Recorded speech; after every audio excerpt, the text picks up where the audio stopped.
आज हम पढ़ेंगे nested if else structure. Nested if else structure को शुरू करने से पहले हमने जो लास्ट टाइम पढ़ा था उसके बारे में, ताकि आपको दोनों में फर्क फिर समझ आए। लास्ट टाइम हमने पढ़ा था if else structure. If else structure जो है वो हमने कहा था two way decision making statement है या two way decision making structure है। क्या मतलब कि उसमें हमारे पास दो ऑप्शन होते हैं। अगर कंडीशन ट्रू है तो इफ के बाद वाला पोर्शन वो एग्जीक्यूट होता है, और अगर कंडीशन फॉल्स है तो एल्स के बाद वाला पोर्शन वो एग्जीक्यूट होता है। ये दो ऑप्शन होते हैं। अच्छा, कभी कभार हमारी जरूरत ऐसा हो सकती है कि ऑप्शन दो ना हो, दो से ज्यादा हो, 3 हो, 4 हो, 5 हो। तो उसके लिए हम क्या करेंगे? उसके लिए ना ही आप इफ इस्तेमाल कर सकते हैं, ना ही आप इफ एल्स इस्तेमाल कर सकते हैं। तो फिर हम क्या इस्तेमाल करते हैं? जब ज्यादा ऑप्शन हो, ज्यादा चॉइसेस हो, दो से ज्यादा चॉइसेस हो, तो हम नेस्टेड इफ एल्स स्ट्रक्चर इस्तेमाल करते हैं। यहां मैंने लिखा है in nested if else structure a number of choices are given. In nested if else structure में बहुत सारे चॉइसेस दिए गए होते हैं, दो से भी ज्यादा होते हैं, ठीक है। among which only one can be executed। उनमें से वो जितने 3 हैं, 4 हैं, 5 हैं, उनमें से कोई एक ऑप्शन जो है वो सिलेक्ट होगा। अच्छा, इसको आप इस्तेमाल करने का तरीकाकार क्या है? सिंटैक्स इसका क्या है? आप पहले इफ लिखते हैं, इफ के साथ कोई कंडीशन देते हैं, जिस तरह आपने इफ में पढ़ा था, इफ एल्स में पढ़ा था। यहां पर कोई कंडीशन आप देंगे।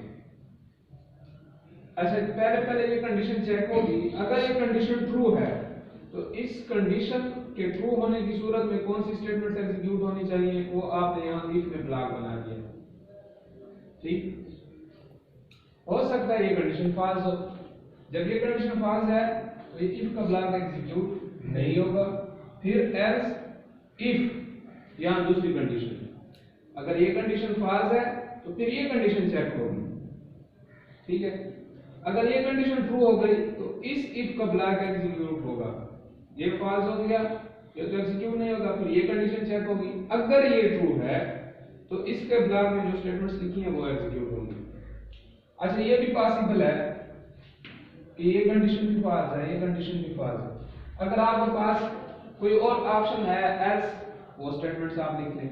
अच्छा, जरूरी नहीं है कि यहाँ मैंने सिंटैक्स में दो इफ कंडीशन लगानी है तो आप दो इफ लगाएंगे, नहीं, आप अपनी जरूरत को देखेंगे।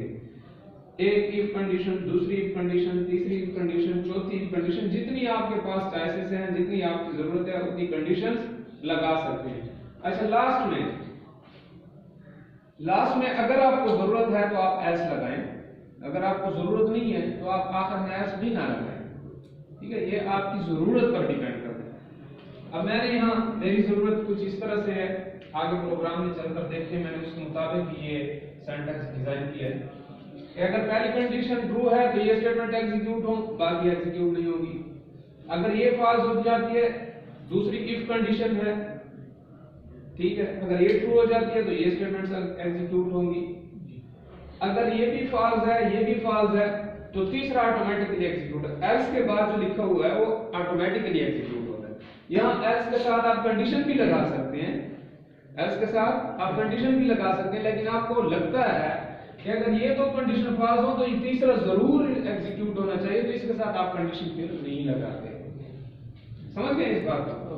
तो ये लास्ट में एल्स जो है ये आपकी जरूरत पर डिपेंड करता है कि लास्ट में आपने एल्स डालना है या इफ डालना है। इफ कंडीशन भी साथ लगानी है, आखिर में कंडीशन लगानी है या नहीं लगानी, ये आपकी जरूरत पर डिपेंड करता है। अगर आपको जरूरत है तो आप इफ लगा दें, लेकिन आप समझते हैं कि ये पहले दो कंडीशन अगर फॉल्स हो जाए तो तीसरा हर हालत में यहाँ एग्जीक्यूट होना चाहिए, तो आखिर में आप एल्स लगाते हैं। अब आए इस प्रोग्राम पर। एक प्रोग्राम हमने लिखा है, और पहले प्रोग्राम के बारे में बता दूं आपको। तो प्रोग्राम ये है कि हम 3 नंबर दें कंप्यूटर को और कंप्यूटर डिसाइड करे इनमें से ग्रेटर नंबर कौन सा है, ठीक है। हम इसमें नेस्टेड इफ एल्स स्ट्रक्चर इस्तेमाल कर रहे हैं। देखें जरा, प्रोग्राम की एग्जीक्यूशन जब स्टार्ट होगी फर्स्ट लाइन में क्या है, इंट ABC डिक्लेरेशन है, वेरिएबल डिक्लेरेशन है। 3 वेरिएबल डिक्लेयर हो जाएंगे, A, B और C। रैम में इनके लिए जगह रिजर्व हो जाएगी, A, B और C के लिए 2 बाइट्स जगह रिजर्व हो जाएगी। जब आप नेक्स्ट लाइन पर जाते हैं तो नेक्स्ट लाइन में एक मैसेज है, एंटर 3 नंबर। आप प्रोग्राम रन करते हैं, आपको मॉनिटर की स्क्रीन पे ये मैसेज नजर आएगा, एंटर 3 नंबर। आप 3 नंबर एंटर करते हैं, कोई से भी 3 नंबर आप दे देते हैं। से फॉर एग्जांपल आपने दिया 4, 5 and 6। Next statement, C in A, C in B, C in C। ये स्टेटमेंट क्या करते हैं, इन नंबर्स को A, B और C में रिस्पेक्टिवली स्टोर कर देती है। 4, 5, 6 A, B और C में स्टोर हो जाएंगे। अब यहां से स्टार्ट होता है नेस्टेड इफ स्ट्रक्चर। अब देखिए ये चेक करें, क्या हमने कंडीशन दी है, पहली इफ कंडीशन दी है, if A is greater than B and A is greater then C।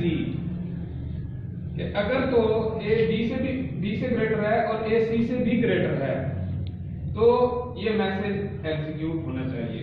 हम चेक करते हैं, A is greater than B, A की वैल्यू देखिए 4 is greater than 5, condition false.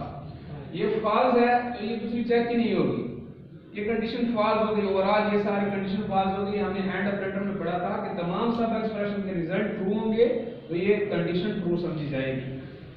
या इसका रिजल्ट जो है फॉल्स हो गया तो पूरी कंडीशन इफ कंडीशन ही फॉल्स समझी जाएगी, तो इस इफ का ब्लॉक जो है ये एग्जीक्यूट नहीं होगा।